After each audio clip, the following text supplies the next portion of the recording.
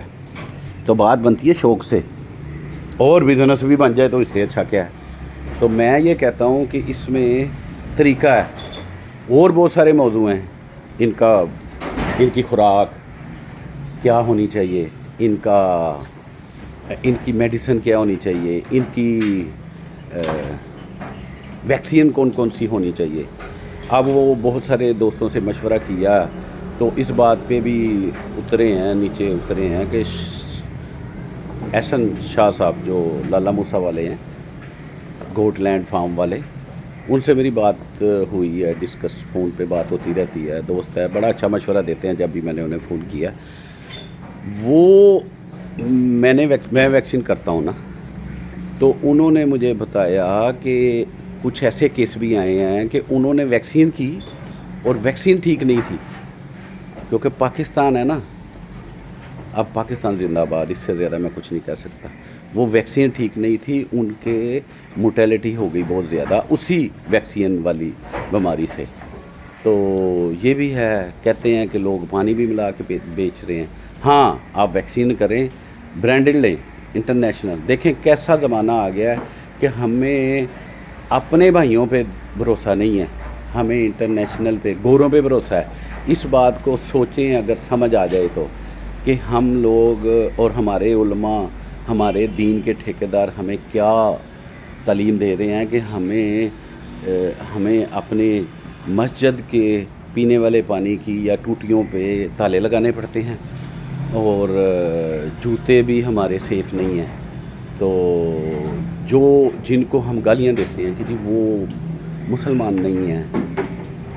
اب میں اس بات پہ مجھے فتویٰ نہ لگ جائے، میں اس لیے ڈرتا ہوں، لیکن میں حق کی بات کرتا ہوں کہ اپنے ایمان، اپنی ایمانداری، حقوق العباد اس طرح کریں جس طرح یورپ والے لوگوں کے ہیں. حقوق العباد کو دیکھو بھائی، اللہ کو تو نہ ہماری نمازوں کی ضرورت ہے. میں یہ نہیں کہہ رہا کہ نماز نہ پڑھے، لیکن اللہ نے سب سے زیادہ ترجیح دی ہے آپ کو حقوق العباد پہ.